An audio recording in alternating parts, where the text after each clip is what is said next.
Olá, bom dia, quase boa tarde, 11h45 da manhã, horário de Brasília. Está começando Opinião no Ar, notícia com opinião. Hoje, 18 de novembro, é aniversário da cidade de Floresta, no Paraná, e Conde, na Paraíba. Parabéns para essas e outras cidades que fazem aniversário hoje, dia do Barroco Mineiro, que eu adoro, e do colecionador. Não sei se Amanda e Silvio, bom dia para vocês, já fizeram algum tipo de coleção. As minhas coleções que eu fiz quando era pequeno, hoje seriam praticáveis. Era selos e maços de cigarro. Maços de cigarro? Nossa, isso faz tempo, hein? Eu colecionava figurinhas e revistas, quadrinhos de super-heróis. Eu também. Quando HQ. era criança, eu tinha coleção de figurinha, mas hoje em dia acho que eu não tenho mais coleção de nada, viu? Então, parabéns para os colecionadores. E olha, você pode acompanhar o Opinião no Ar também pelo YouTube e pelas redes sociais da Rede TV, Twitter, Facebook e Instagram. Temos o nosso Twitter oficial, Instagram oficial, @Opinião Rede TV. A gente espera a sua participação. Use sempre a hashtag Opinião no Ar. E hoje, no Opinião no Ar, teremos uma entrevista especial com a ministra da Mulher, da Família e dos Direitos Humanos, Damares Alves, que está no nosso estúdio em Brasília, se não me engano, ou no gabinete dela, ainda não sei, mas está com a gente aqui no telão daqui a pouquinho, direto de Brasília. Aí já está a ministra. Bom dia, ministra. Muito obrigado pela sua participação.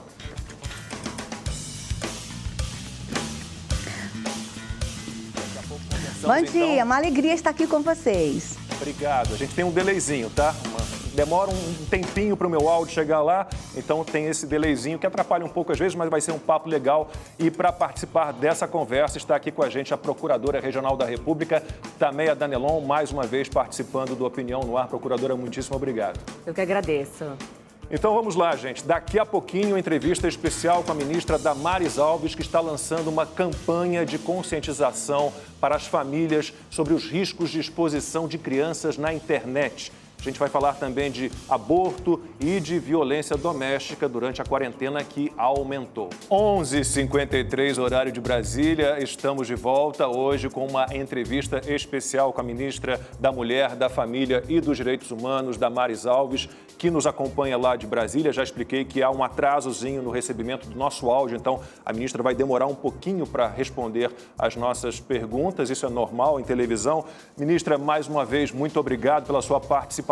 Acho que o assunto principal é a campanha de conscientização, né, sobre os riscos de exposição de crianças na internet. Como é que foi pensada essa campanha?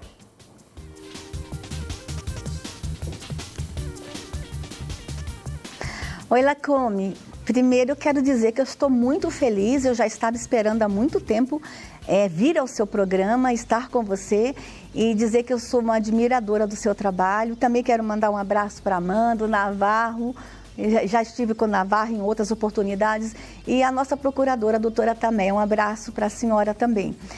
Lacombe, mas antes de eu falar da campanha, deixa eu fazer um registro. Hoje é o Dia Nacional do Conselheiro Tutelar. E eu precisava aproveitar essa oportunidade e mandar um abraço aos 30 mil conselheiros tutelares espalhados por todo o Brasil. Os nossos conselheiros são protetores da infância. Os nossos conselheiros, eu os considero os nossos heróis anônimos. Todos vocês, conselheiros, recebam o nosso abraço, que Deus abençoe vocês e obrigada. Obrigada pela entrega. Eu sei que vocês fazem mais do que a atribuição de cada um de vocês, que Deus os abençoe ricamente. E a nossa campanha, Lacombe, nós estamos lançando uma campanha para um alerta às famílias sobre o uso das redes sociais, o uso da internet pelas crianças e pelos adolescentes. Nossa campanha se chama Navegar numa Boa. E o objetivo realmente é conversar com as famílias sobre os riscos que as crianças correm navegando sem a supervisão dos pais. E a gente precisa muito falar sobre isso. E também já começar a falar com o Brasil, falar com as famílias sobre o risco do vício tecnológico. E aí, Lacombe, eu quero chamar a atenção de todos vocês para o seguinte: nós já temos informações aqui no Ministério de adolescentes no Brasil que estão comprando fraldas geriátricas para usar o dia inteiro para não se levantar da mesa, porque o jogo não pode ser interrompido.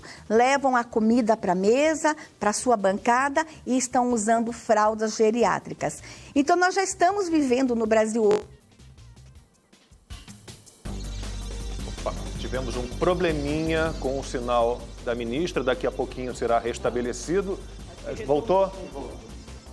Ministra, tivemos um probleminha com o seu sinal, a senhora estava no ponto, uma informação que nos chocou, né, todos aqui, sobre as crianças e os adolescentes que estão levando comida para a bancada, isso eu já vi, mas fralda geriátrica para não sair ali do jogo, do computador. A senhora pode retomar desse ponto?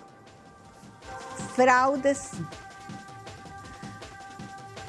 Então, esse é um risco e já está acontecendo na Come. A gente tem muitas informações sobre isso. Especialistas estão trabalhando conosco aqui no Ministério sobre essa situação. Adolescentes comprando fraldas geriátricas para não precisar levantar para ir ao banheiro. Então, as famílias vão precisar falar sobre isso. Nós vamos precisar conversar com as famílias e é tão perigoso. O vício tecnológico, Lacombe, ele é tão perigoso quanto o vício em cocaína. E é viciante. A criança que fica muito tempo nas redes sociais, nos jogos, nós já temos muitos históricos de crianças que não conseguem se livrar do vício. Nós já temos na China hospitais direcionados para esse tipo de tratamento. Então a gente quer se antecipar, o nosso ministério quer se antecipar. Nós queremos conversar com o Brasil, nós não queremos chegar a este ponto dos nossos adolescentes terem que procurar tratamento. E o tratamento para a desintoxicação de um vício tecnológico é igual um tratamento para a dependência química. Então, atenção, pais, não é brincadeira, isso é muito sério e nós precisamos conversar com vocês, pais, com as famílias, para a gente estar em alerta sobre o risco do vício tecnológico, mas também os demais riscos que as crianças correm nas redes sociais, na internet, sem estarem acompanhadas pelos pais. Ministra, aqui é a Amanda Klein. Gostaria de fazer uma pergunta ainda sobre esse tema, justamente sobre esse segundo ponto que a senhora colocou, que é sobre os riscos que as crianças correm, não só do ponto de vista do vício tecnológico, mas também de crimes cometidos na internet. Até trazer a procuradora também, a Danelon, para essa conversa, para saber se o seu ministério tem dados, se mapeia, se monitora esses crimes, como os pais devem abordar os filhos, cuidar para que isso não aconteça.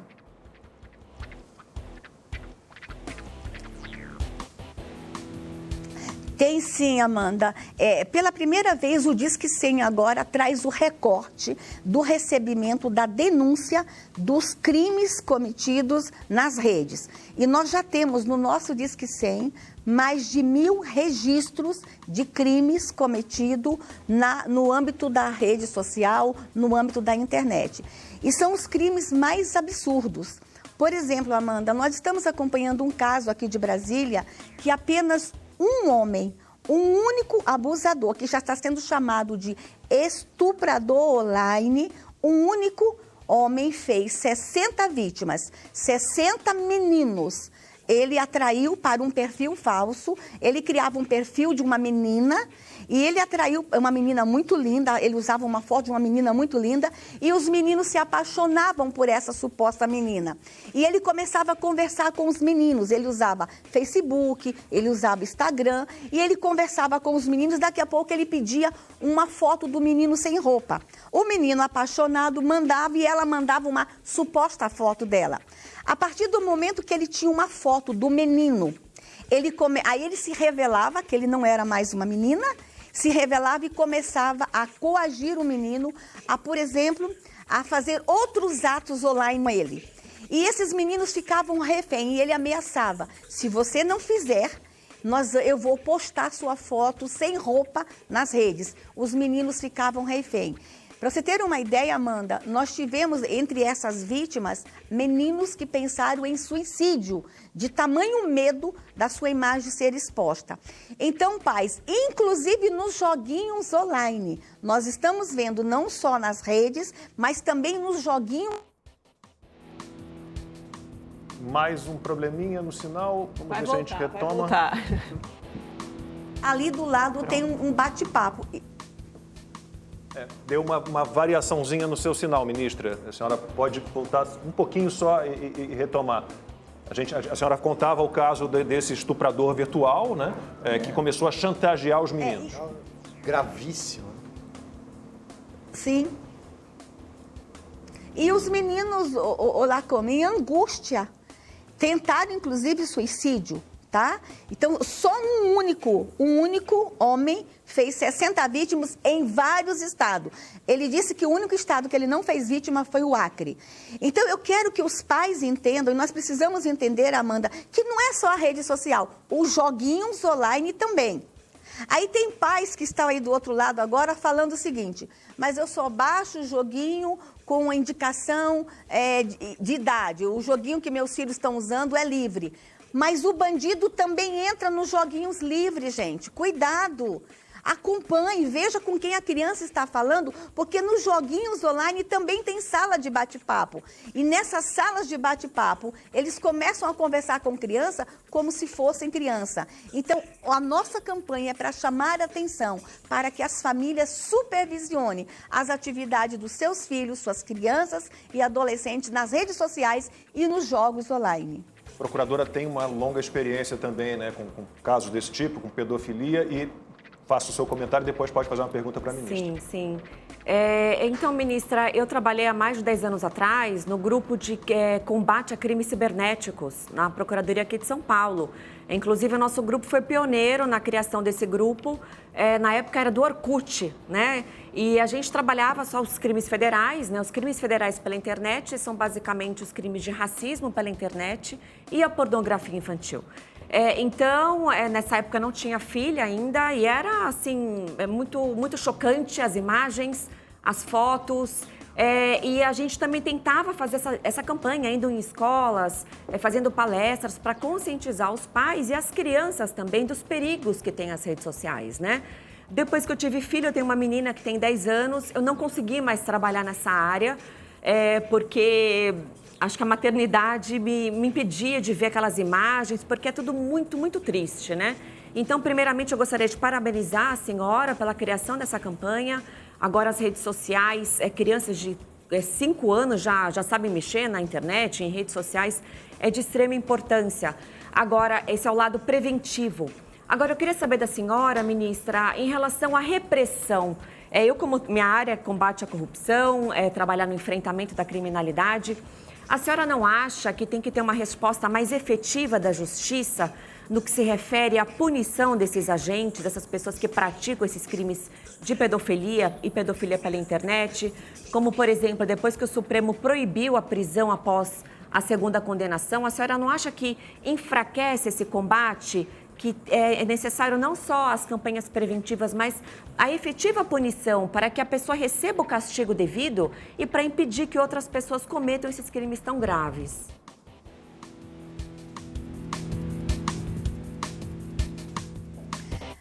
Doutora, eu concordo com a senhora e eu compartilho da sua angústia.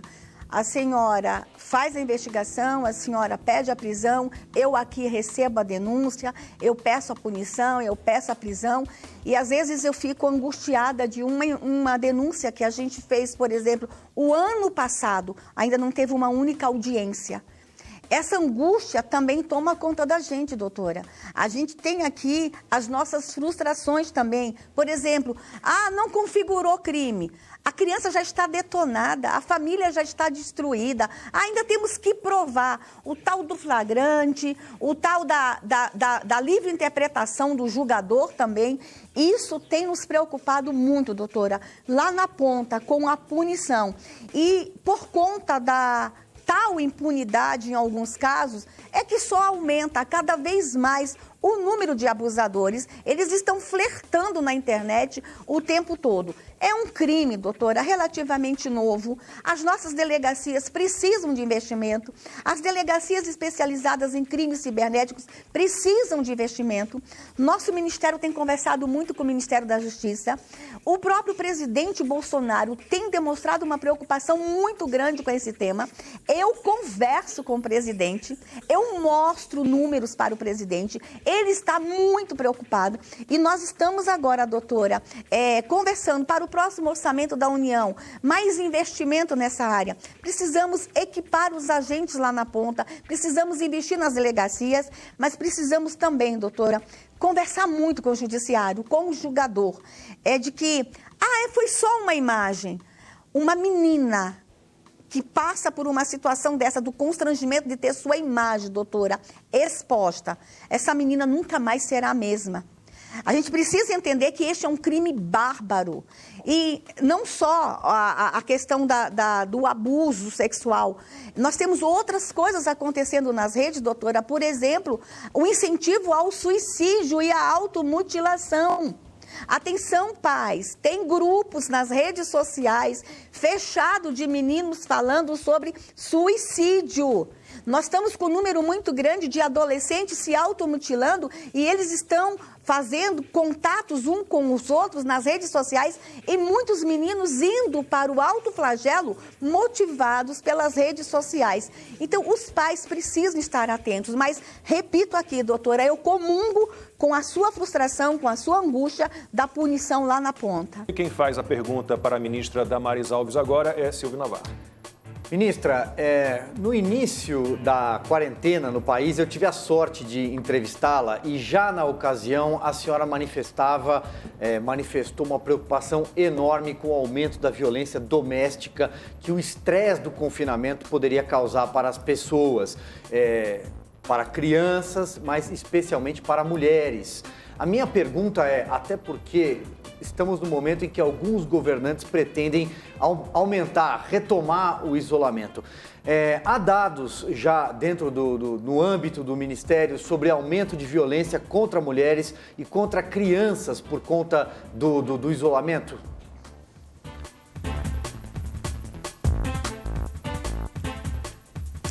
Sim, Silvio, há dados sim.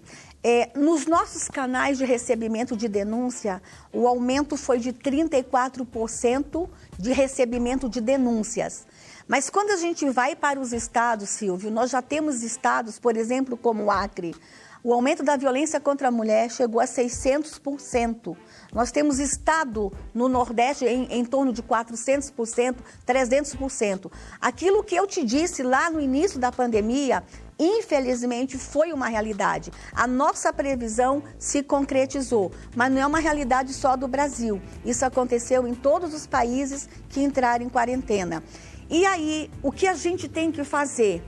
Agora, indo para esse momento que já se está se anunciando aí uma possível segunda onda, continuar conscientizando as mulheres de que elas não estão sozinhas e não é porque estamos em quarentena, isolamento social, que a rede de proteção não está funcionando. O meu papel, Silvio, é manter a rede de proteção funcionando ativa e a rede de proteção vai continuar. Em qualquer situação, nos procure. Na sua cidade, pode ligar para o 190, mas podem falar diretamente conosco aqui no 180 e agora por meio do WhatsApp. Não precisa ligar para o agressor ouvir sua voz.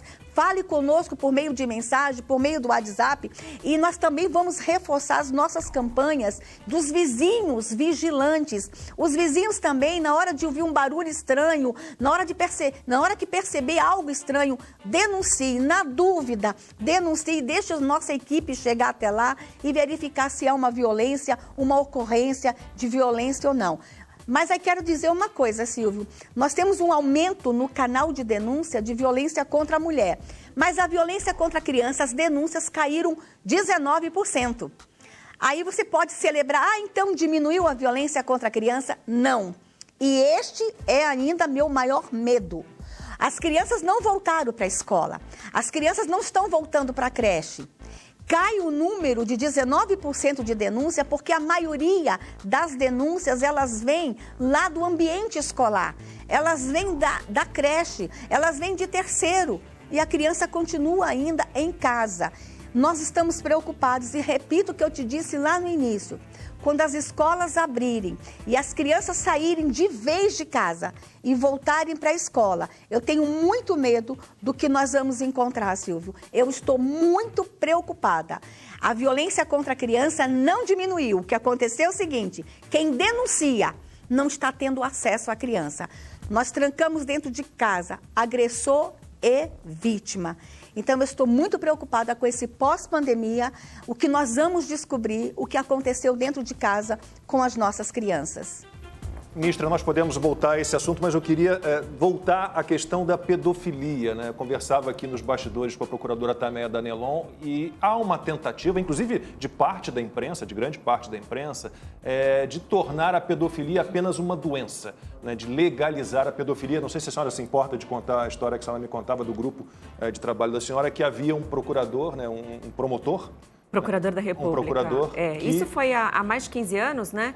E eu sempre me referi à pedofilia pela internet. Eu lembro que ele sempre me corrigia. Não, Tameia, não é pedofilia pela internet, é pornografia infantil, porque pedofilia é doença. E na época, né, nem se falava muito sobre esse assunto, eu pensava, até pode ser, essa pessoa é um doente, né? Uma pessoa que faz essas coisas, que abusa de crianças, eu considero um doente. Agora, para o direito, para o mundo jurídico, você atribuir uma patologia a uma prática criminosa é muito preocupante. Porque a penalização vai ser diferente. A pessoa não vai ser presa, a pessoa vai ser encaminhada por uma entidade assistencial, por um hospital. Então, por mais que nós, né, pessoas não só da área jurídica, mas homens médios, homens comuns, entendam e classifiquem essa pessoa como um doente, para o mundo jurídico não, porque ele tem plena consciência do que ele faz. Ele sabe o que está fazendo. Então, eu sou terminantemente contra eventual alteração da pornografia infantil, que pedofilia seria doença e a pessoa teria um tratamento penal diferente, né? Não sei como é que a senhora pensa, ministra. A senhora acha que a gente corre o risco, ministra, de ter a legalização da pedofilia, porque a gente percebe o movimento nesse caminho?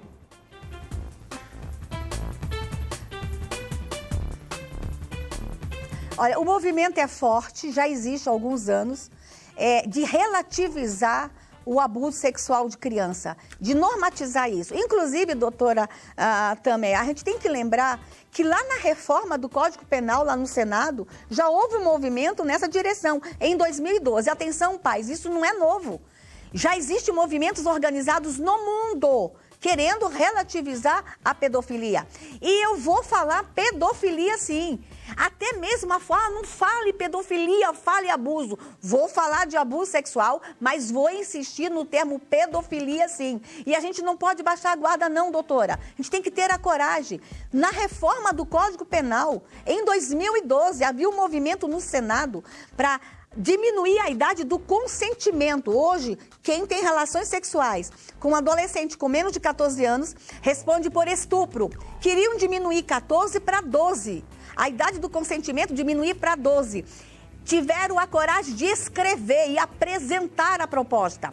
Mas nos bastidores, doutora, já estava gente conversando ali em 2013, 2014, que 12 ainda era muito. Que o Código Penal tinha que colocar 10 anos. Se eu libero legalmente no Brasil sexo a partir de 10 anos, eu institucionalizei a pedofilia. É uma loucura, mas existe movimento sim para relativizar. E outras histórias que eles usam, por exemplo, pedofilia é cultural no Brasil. Não é, doutora. Lacome não é. Pedofilia não é cultura de meu povo. Eu não posso aceitar que esta nação admita isto calado, que é cultural. Ah, vai na região norte. É normal as meninas irem para a cama com 10 anos. Não é normal, não é cultura. E a gente tem que se levantar com veemência. Pedofilia destrói a criança, mas não destrói só a criança, destrói a vida dela inteira. Quer destruir uma mulher? Abuse dela na infância. É para a vida toda. E aí, Lacome, me permita falar. E quando eu falo de pedofilia, eu não falo porque eu li, não. Eu sei muito bem o que é a pedofilia. Eu estive lá. Aos 6 anos de idade, acho que alguns de vocês acompanham a minha história, eu fui barbaramente abusada aos 6 anos de idade. Eu fui estuprada aos 6 anos de idade. Eu sei eu sei como é estar na mão de um predador. E a mim não foi dada nenhuma opção. A mim não foi dada nenhum direito de escolha. Não é direito de escolha da criança ter sexo. É imposição, gente. É imposição. Então, nós precisamos ter, doutora, a coragem de nos levantar e contra esse relativismo. É doença, a criança quer, é cultural. Não é. E a gente tem que se levantar. É crime. E um crime bárbaro que destrói a criança para a vida inteira. Que destrói a mulher, que destrói o menino. E vamos ter coragem de falar também, doutora, da pedofilia contra meninos. A gente fala muito da pedofilia contra a menina, mas nós temos muitos meninos, nesse exato momento, sendo estuprado, sendo abusado, e a gente tem que falar sobre isso também.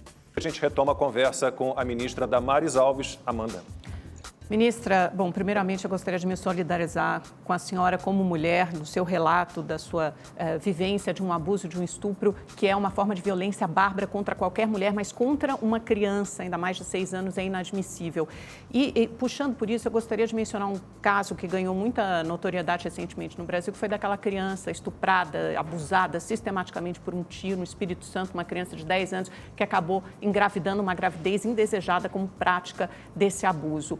Essa menina não conseguiu fazer o aborto, é um aborto legal, está previsto em lei. No caso, ela atende a 2 requisitos, né? Risco de morte para a mãe, ela ainda é uma criança, tem um corpo infantil, e também é vítima de estupro. Ela não conseguiu realizar esse aborto no Espírito Santo, foi removida para o Recife, sofreu protestos na porta do hospital contra pessoas que queriam impedir esse aborto.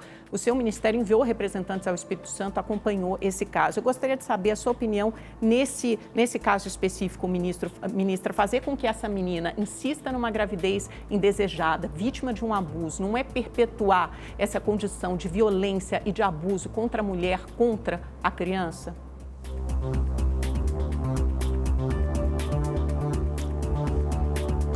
Amanda, obrigada por ter feito essa pergunta. Esse caso, inclusive, está sendo investigado, que houve uma acusação de que a ministra mandou a equipe dela lá para impedir o aborto. Não. Nós não fomos lá para impedir o aborto. Nós fomos lá para proteger esta e outras meninas. Eu quero lembrar que na cidade nós tínhamos naqueles dias esta menina de 10 anos, uma de 11 e acho que mais 2 de 13. O que está acontecendo naquela região com tanto estupro de meninas e gravidez de meninas? E quero falar, gente, que são crianças. As pessoas falam muito em gravidez na adolescência, mas eu estou falando de gravidez na infância. Nossa equipe foi para entender o que estava acontecendo e foi com um deputado, que é um delegado protetor da infância, conhecidíssimo muito no estado, que lutava contra a pedofilia e prendeu inúmeros pedófilos, por isso foi eleito deputado, e a gente foi para entender o que estava acontecendo. Essa menina tinha o direito legal de fazer o aborto. E por que os médicos do Espírito Santo não fez? Inclusive está sendo investigado, Amanda. O aborto colocava a vida da menina em risco, a gravidez não. Se pudesse estender a gravidez mais 2, 3 semanas, não é até 9 meses, poderia ter feito uma antecipação de parto e não o aborto. A menina corria risco de vida assim no aborto, por isso que os médicos do Espírito Santo recusaram. Mas tudo isso está sendo investigado, e logo as respostas virão. Mas o que eu digo, Amanda, a minha preocupação é o estupro. O aborto é uma consequência do estupro. Não quero nenhuma menina mais de 10 anos grávidas no Brasil. Nós temos que lutar contra o estupro, contra a pedofilia e temos que ter a coragem. E há muita gente que recua nessa luta, no combate à pedofilia. Sabe por quê, Amanda? Porque não é só o Zé Mané da esquina que está pegando menina. Tem crime organizado nisso.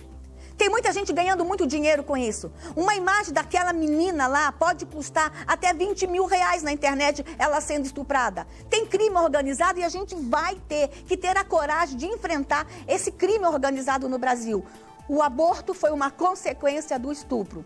Naquele caso, e em todos os outros, o nosso ministério está indo para cuidar da criança. Então, eu não quero falar muito sobre isso, porque está sob investigação e a gente está aguardando o resultado da investigação. Mas acredite, a ministra não foi lá forçar a menina a ficar grávida e cometer qualquer violência contra aquela menina. A gente foi entender o que está acontecendo em São Mateus e em todo o Espírito Santo. A gente vai colocar na tela agora o número do Disque Denúncia do Ministério da Mulher, da Família e dos Direitos Humanos. A ministra citou agora há pouco, é um WhatsApp, né? A gente vai colocar na tela para as pessoas anotarem. Aí, ó, Disque 100 e também atende agora pelo WhatsApp, 61 DDD de Brasília, 996565008. Eu gostaria de continuar, ministra, tem o 180 também, tá? Então, ó, 180 e o número do WhatsApp. Mantenha aí anotado e qualquer coisa faça a sua denúncia. Ministra, na Argentina a gente tem visto um movimento forte, né? O presidente da Argentina está caminhando nessa aprovação do aborto, tornando o aborto menos limitado na Argentina. A gente vê a mesma situação no Brasil. Eu confesso que eu não chamo de aborto a interrupção de uma concepção que não seja espontânea, natural. Para mim é assassinato, eu sou o contrário. Não consigo enxergar de outra maneira. Como é que a gente vai resistir a esse caminho que a Argentina está tomando também? Será que não era melhor a gente ter o incentivo à adoção em alguns casos?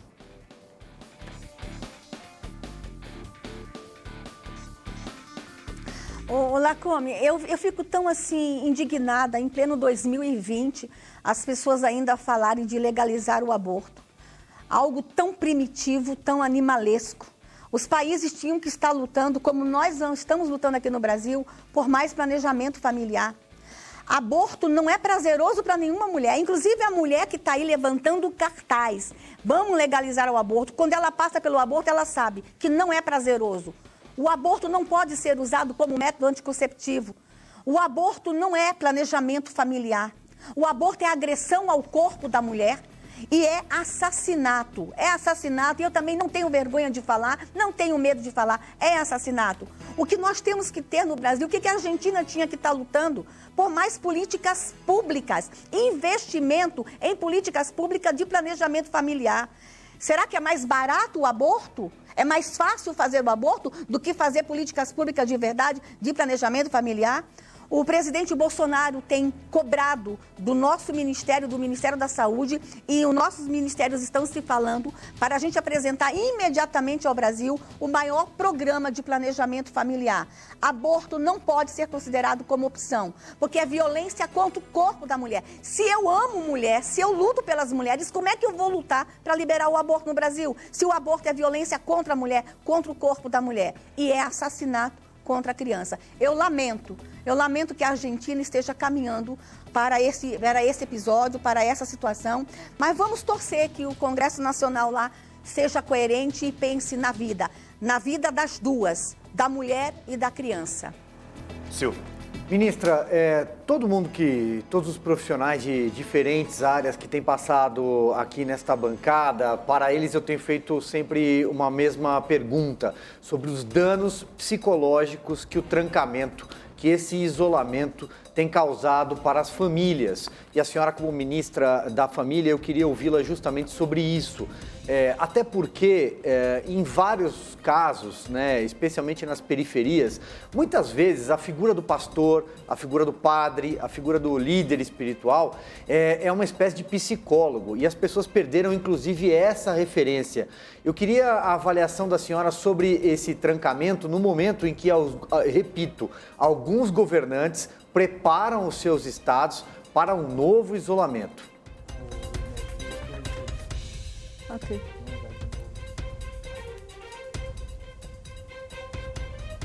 Eu não sei se a ministra ouviu a pergunta. Ministra, o Silvio vai refazer a pergunta. A senhora está nos escutando? Como ela não escutou a pergunta que o Silvio fez, o Silvio vai refazer a pergunta. Silvio. Muito bem. Ministra, o que eu dizia é que todos os profissionais que passaram aqui nessa bancada, de diferentes áreas, para todos eles eu tentei tocar no assunto do dano psicológico. A senhora citou, por exemplo, o aumento de casos de suicídio, mas eu vou além. Depressão, ansiedade, angústia, crise de pânico, a própria violência doméstica decorrente de tudo isso, por conta do trancamento. Nós estamos no momento em que muitos governantes pretendem, inclusive, voltar a retomar o isolamento em várias partes. Eu queria ouvi-la nesse sentido, e eu citei agora há pouco que em muitas localidades, nos rincões do país, periferias especialmente, a figura do pastor, a figura do padre, a figura do líder espiritual muitas vezes funciona como um psicólogo, como um auxílio emocional, motivacional para as pessoas que inclusive não têm dinheiro para pagar o próprio psicólogo. Eu queria ouvi-la nesse sentido sobre o dano psicológico que esse trancamento causou e que pode vir a causar caso o desejo de alguns governantes se confirme.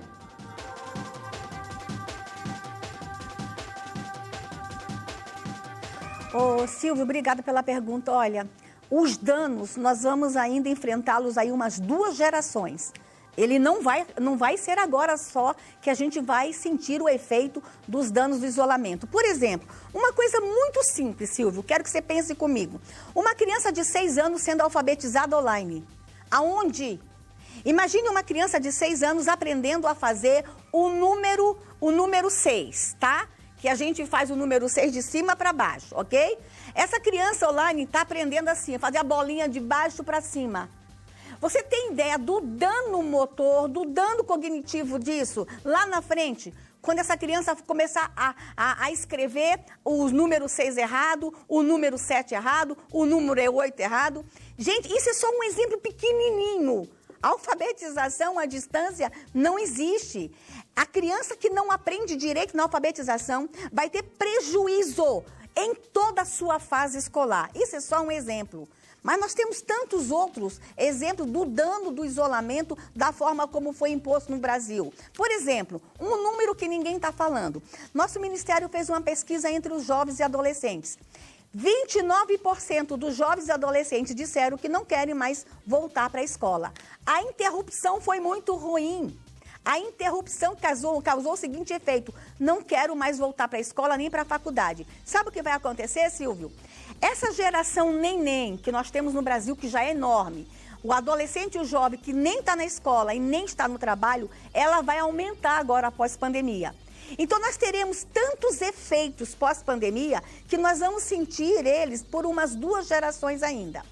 Quando você falou aí das igrejas e dos espaços religiosos, uma loucura o que aconteceu no Brasil, gente. Nem em guerra, nem em período de guerra, se impede a atividade religiosa. Por que existe o capelão de exército? Para acompanhá-los na guerra, para acompanhar o batalhão.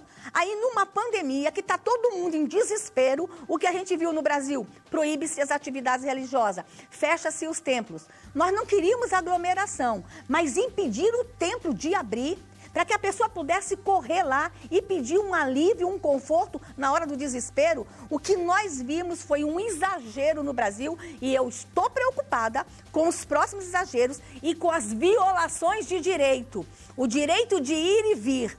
Houve muita violação de direito e o nosso Disque 100 recebeu milhares e milhares de denúncias de violação de direitos fundamentais em nome de isolamento social. E manifesto a minha preocupação com essa possível segunda onda e com os novos isolamentos que vão impor à sociedade. Ministra, uma pergunta de uma espectadora do Opinião no Ar, foi enviada pelo YouTube, Lourdes Oliveira. Ela pergunta: qual sua opinião, ministra, sobre o movimento feminista no Brasil?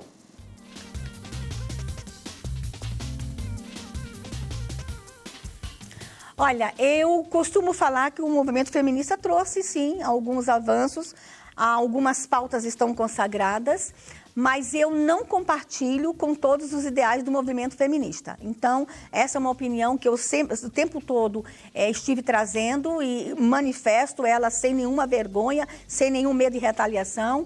Não compartilho com todos os ideais do movimento feminista. A procuradora quer fazer uma pergunta para a ministra? Não, eu achei importante o que a ministra falou, dessa questão do confinamento, né, dos danos psicológicos que geram, não só em crianças, mas em adolescentes, pessoas que têm uma tendência à depressão, à crise de pânico. Então, acho que tudo isso não foi muito observado pelos nossos governantes, né, quando decretaram esse fechamento, vamos dizer assim, por tanto tempo, né? A minha filha tem 10 anos, já passou da fase de alfabetização, então não vai sofrer tantos danos quanto crianças, né, nessa faixa etária onde estão aprendendo a ler, aprendendo a escrever, né? Mas a minha pergunta, ministra, caso essas proibições, que volte aqui em São Paulo a gente estava indo quase para já fase verde, né? A gente está na fase azul. Parece ter alguma sinalização que algumas coisas vão regredir. A senhora acha que haveria de alguma forma a possibilidade de uma, não digo interferência, que não cabe interferência nos estados, mas algum tipo de diálogo com os governantes, seja o Ministério da Senhora, que é o que representa as pessoas que são mais prejudicadas, nessa tentativa de haver mais flexibilizações para que volte os fechamentos que nós já vivenciamos. A senhora acha que haveria essa possibilidade de diálogo?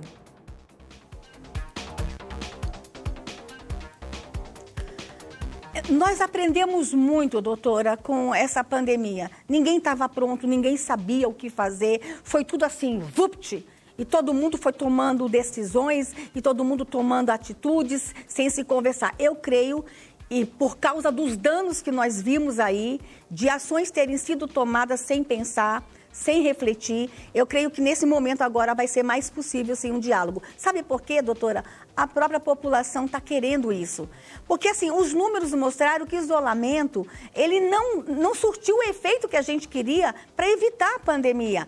Países que tiveram isolamento tiveram o mesmo número de casos daqueles países que não tiveram o isolamento. Então, o isolamento, da forma como ele foi imposto no Brasil, ele foi prejudicial para todo mundo. Então, os nossos ministérios vão começar a conversar. Por exemplo, o Ministério da Educação, o ministro Milton é uma pessoa extraordinária. Nós temos um grande ministro e ele tem esse poder de conciliar, de conversar, de diálogo. Ele está conversando com os movimentos, com os professores, com os prefeitos eleitos agora, os novos prefeitos.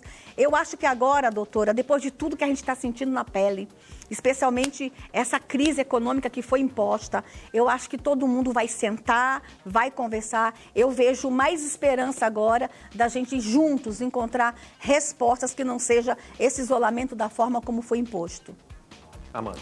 Ministra Damares, nós estamos em meio a um processo eleitoral. Gostaria até de retomar a pergunta da nossa internauta, acho que é Lourdes, né, o nome dela, sobre o feminismo. A gente tem uma subrepresentação... Lourdes Oliveira. Lourdes Oliveira. A gente tem uma subrepresentação de alguns grupos na política, né, de muitos, aliás, os negros, mulheres, índios, transexuais. Eu gostaria de saber a sua opinião sobre as cotas para mulheres e também a equiparação de financiamento das candidaturas de negros e brancos e também sobre a eleição de transexuais, que alcançou um número recorde agora em 2020 para as câmaras legislativas, bancadas legislativas. A gente teve um caso aqui também da bancada feminista do PSOL, eleita em São Paulo. Gostaria de saber a sua opinião.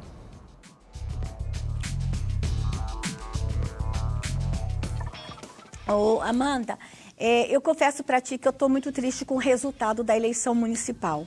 Ainda temos 900 municípios que não conseguiu eleger uma única mulher vereadora.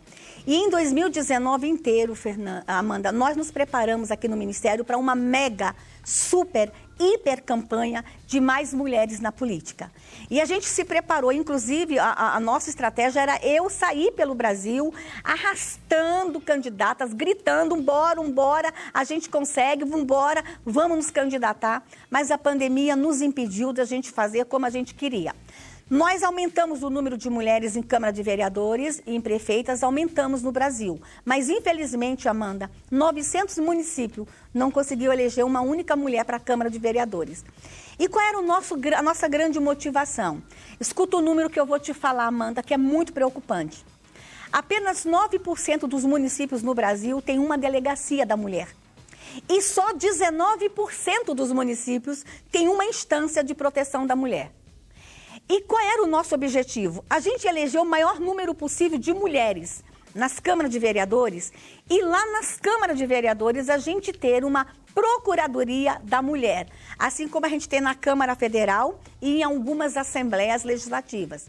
Então, nosso objetivo era, no Legislativo Municipal, a gente ter ali um instrumento de proteção da mulher por meio de uma mulher eleita. Claro, podemos fazer isso com os homens eleitos, mas a mulher ela é mais aguerrida nessa pauta. Então, a gente lutou muito para que mais mulheres fossem eleitas neste momento. E a gente não conseguiu alcançar todos os municípios. Mas tivemos alguns feitos. Por exemplo, nós temos uma prefeita no interior de São Paulo que foi eleita com 82% dos votos da cidade. Então, a gente teve aí algumas mulheres muito bem sucedidas nesse período eleitoral e eu acho que a gente está avançando para esse momento de mais mulheres na política. E a gente quer muito que a Câmara dos Deputados, na próxima eleição, tenha mais mulheres. Nós só temos 91 deputadas eleitas nessa legislatura e diminuímos o número de senadoras nessa legislatura. Então, assim, o que nós vamos ter que fazer, Amanda? Começar a conversar mais. A mulher pode. A mulher é líder, é uma líder nata. Nós temos tantas mulheres no interior do Brasil que são líderes comunitárias, que podiam estar sendo vereadoras agora.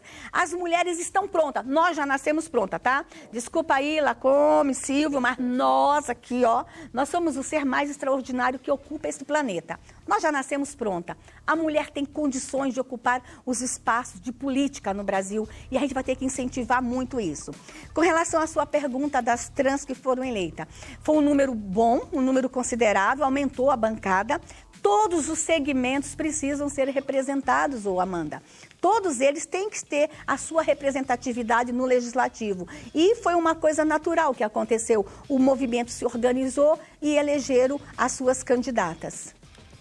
Eu sei que Silvio e eu temos opinião um pouco diferente da opinião da Amanda e da ministra. Eu acho que a participação da mulher na política é importante, mas é algo orgânico, senão a gente teria que interferir, por exemplo, nos cursos de engenharia, onde há poucas mulheres também, ou no contrário, né, a gente teria que incentivar a participação de homens em cursos de fisioterapia, nutrição, por exemplo, enfermagem, que são dominados pelas mulheres. Então, a gente tem essas diferenças. Eu sou contrário à cota, por exemplo, de 30% de candidatas entre os candidatos nas eleições proporcionais. Acho que isso é completamente indispensável, é o Estado se metendo nisso, mas vamos pular essa fase. Daqui a pouquinho o Silvio Navarro terá a palavra. Eu passo a palavra ao Silvio Navarro. Ministra, queria falar um pouquinho sobre ideologia de gênero e essa nova língua, que há uma tentativa de se impor isso aqui culturalmente no nosso país, talvez no mundo, né? A língua é opressora, a língua portuguesa. Exatamente, uma língua opressora, a língua portuguesa, mas especialmente no âmbito das escolas. Eu queria a avaliação da senhora sobre isso. Inclusive, há movimentos para se tentar mudar livros didáticos. Então você não tem mais o menino, a menina, você tem o mininix. Eu nem sei pronunciar aqui, ministra, eu queria ouvi-la.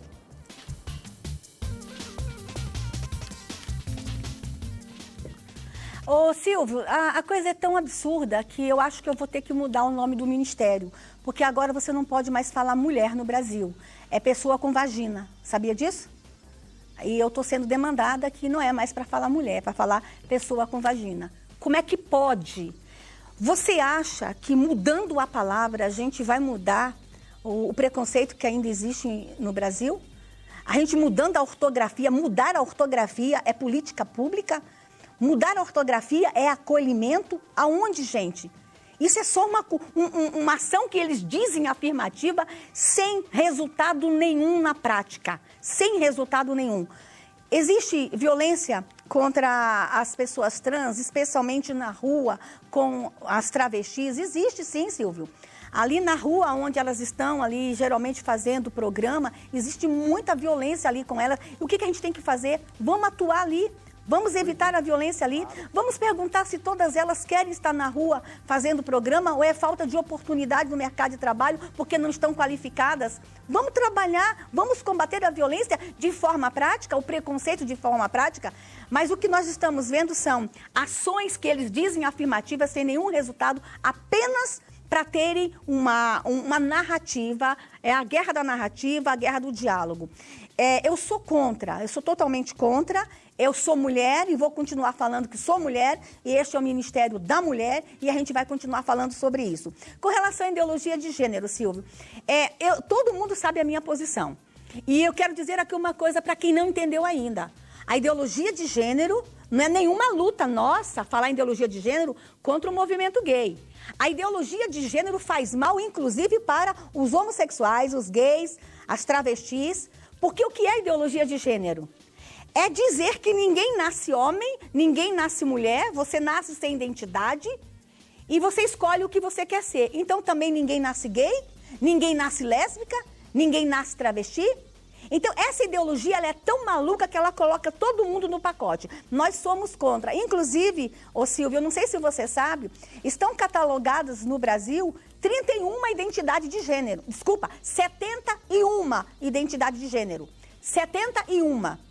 Como é que você vai dizer para uma criança que existe no Brasil 71 identidades, para ela escolher entre uma das 71? Eu sou contra essa questão da ideologia de gênero, falando com criança.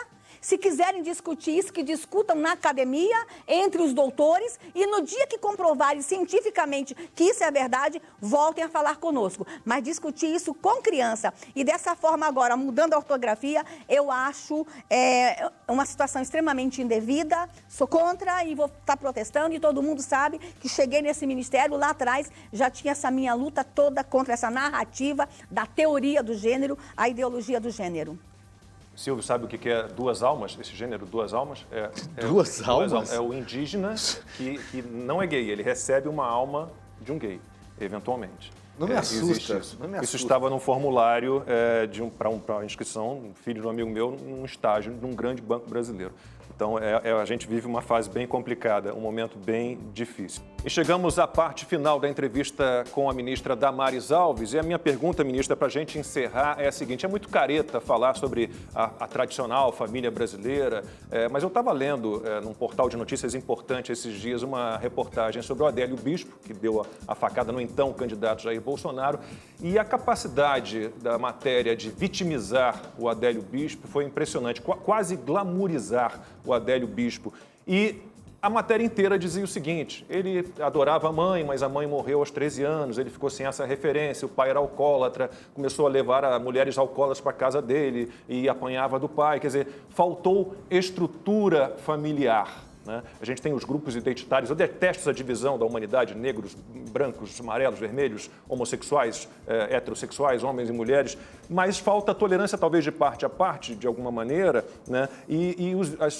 As pessoas que têm essa mania de identidade, de gênero, elas atacam muito a fé alheia e a estrutura familiar. Mas no caso do Adélio Bispo, reconheceram que faltou estrutura familiar. Como é que a gente lida com essa incoerência?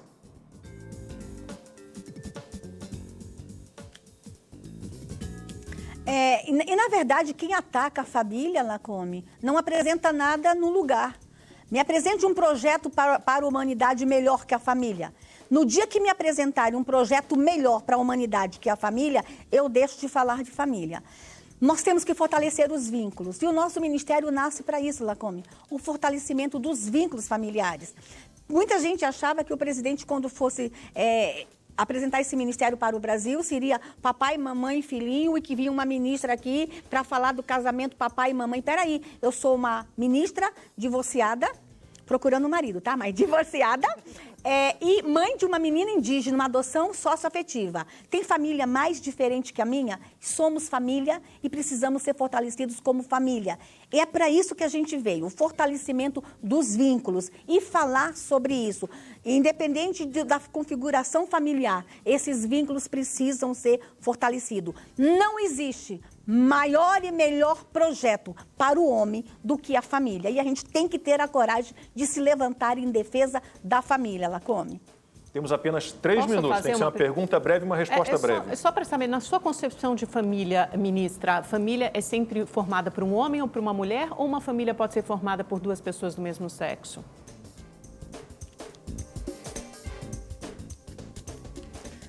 Bom, a Constituição fala do casamento entre homem e mulher, mas a família, para mim, eu e minha filha somos família, tá? E existem famílias, sim, de pessoas do mesmo sexo e esses vínculos precisam ser fortalecidos.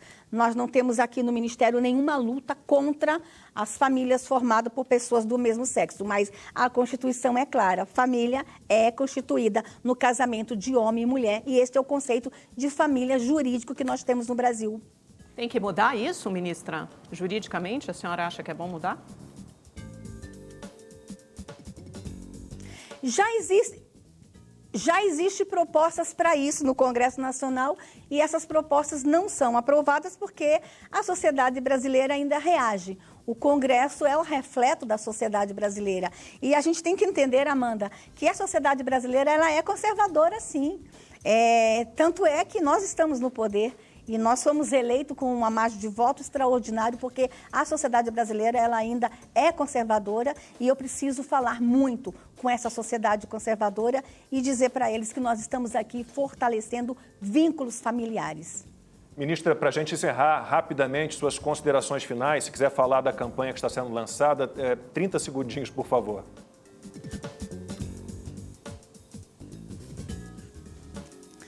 Atenção, pais, atenção. Quem manda no seu filho é você. Atenção, pai, essa coisa do adolescente dizer para você aí que é invasão de privacidade, você não pode ter acesso à senha dele, pode sim, tá? Tá debaixo do teu teto, quem manda é você em casa. Vamos acompanhar as crianças nas redes sociais e nossos adolescentes. Fica aqui meu alerta para as famílias. Bora, gente. Tá todo mundo muito ocupado, mas vambora. Dá uma paradinha aí e vamos acompanhar nossos filhos como eles estão navegando nas redes sociais. E por último eu quero dizer, qualquer caso de violência contra criança, mulher, idoso, pessoas com deficiência, procure o nosso ministério. Ligue no Disque 100, no 180 ou por meio do WhatsApp. Estamos aqui, gente, trabalhando muito para proteger todo mundo. Ministra, muitíssimo obrigado em meu nome, da procuradora Tameia Danelon, do Silvio, da Amanda, de toda a equipe da Opinião no Ar. Muitíssimo obrigado pela sua participação. Desejamos muito sucesso para a senhora. Até uma próxima. A procuradora Tameia Danelon hoje fez um papel de entrevistadora, né? Menos entrevistada, mais entrevistadora. Muitíssimo obrigado. Volte sempre. Silvio, Amanda, pessoal, voltamos amanhã. Tchau.